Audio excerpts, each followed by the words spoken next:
Hello everyone. In this video, we will dive into the concept of quadratic equation. Without no doubt, quadratic equation is one of the most fundamental topics in algebra. So today, we establish the concept of quadratic equation. Let's dive into it. So basically, a quadratic equation is a type of equation where the highest power of the variable is 2.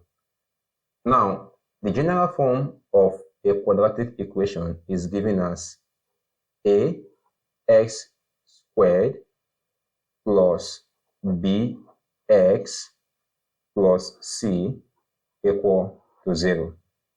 And provided that the value of a, which is the leading coefficient, is not equal to 0. Now, if a is equal to 0, what happens to the equation? The equation becomes a linear equation, because if a here is 0, 0 times x squared is 0, so therefore the equation will reduce to bx plus c equal to 0. And this equation here is a form of a linear equation, so the value of a is not equal to 0. Also, it is good I mention that a is a constant, b is a constant, and c is also a constant, and x is known as the variable. Also, the value of a, b, and c can either be real numbers or complex numbers. And it is good I emphasize that the highest power of the variable for a quadratic equation is equal to 2. So the next thing is we are given some equations and we are asked to identify if they are quadratic or not. So here is the example. We are asked that which of the following are quadratic equations. Now for the first one, we have z squared equal to 9. Now the constant here is 9 and the variable here is z. So because the variable z has a power of 2, this is a quadratic equation. Number 2, we have that x plus 1 multiplied by x minus 2 is equal to 0. Now at this point, for us to be able to know if this is a quadratic equation, we have to expand the bracket. So if we expand this bracket, this becomes x times x and x times 2. Also, we have 1 times x and 1 times negative 2. So x times s is x squared, and x times negative 2 is negative 2x. 1 times x is x, and 1 times negative 2 is negative 2. And this is equal to 0. So if we further simplify, this becomes x squared. 2x plus x is minus x minus 2 equal to 0.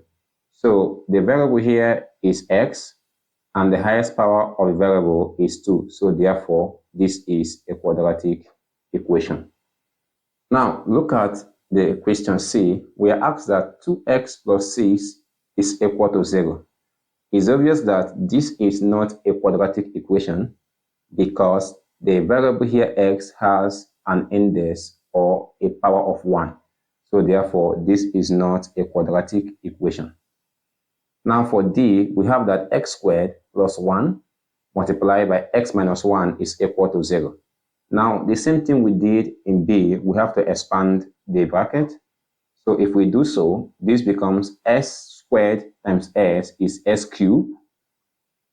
S squared times negative 1 is negative x squared.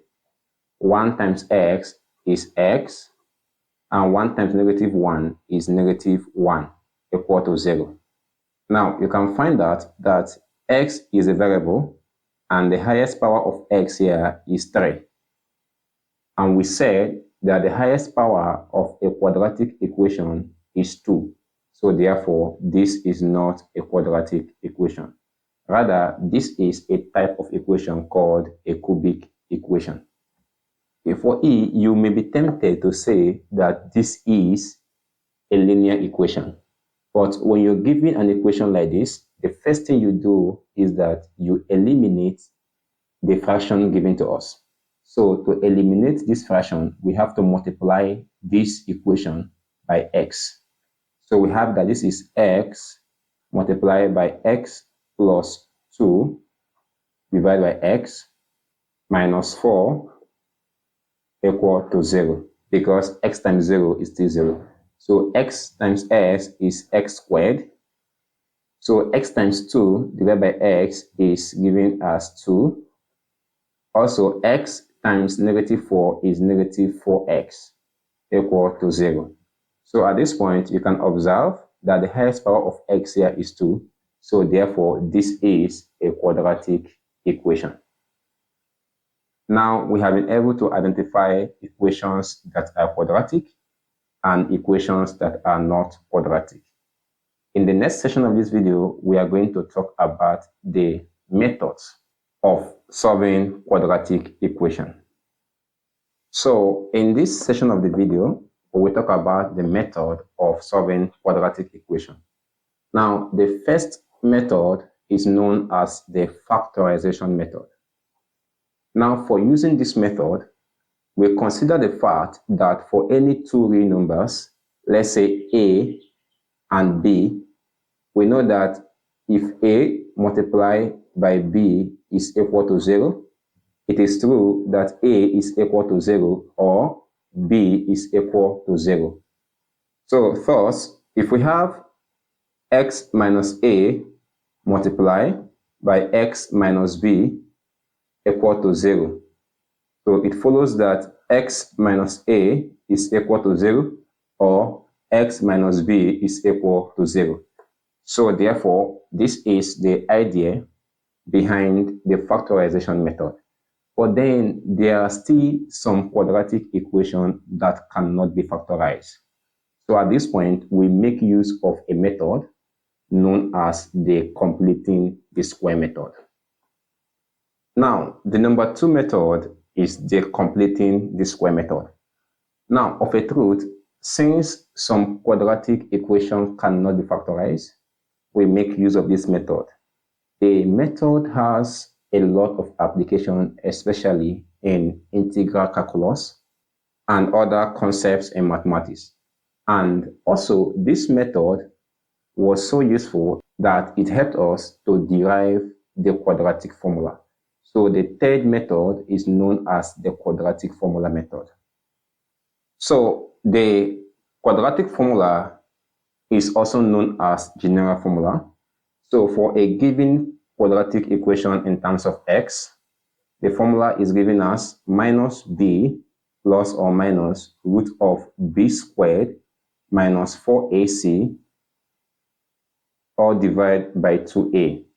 This formula is known as the general quadratic formula. Now, this formula is very useful because the expression under the square root is known as the discriminant d, which is equal to b squared minus 4ac. So if the discriminant d is greater than 0, the roots of our equation are going to be two distinct but real roots. Now, if the discriminant d is equal to 0, we are going to have equal roots. But if this value d is less than 0, we are going to have complex roots. So the quadratic formula is very, very important. Now, the last method we use is known as the graphical method.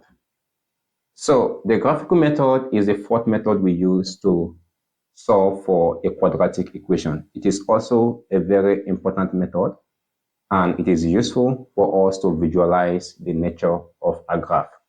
Now, recall that for a quadratic equation, the general form is given as ax squared plus bx plus c equal to 0.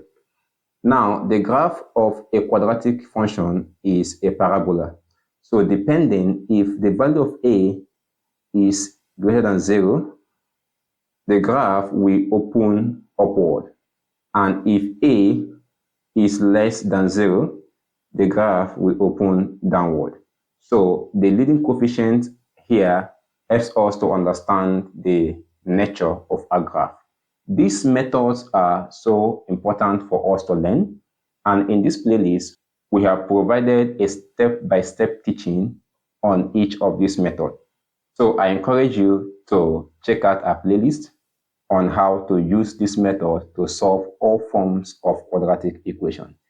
Now, the next video in this playlist is going to be the factorization method.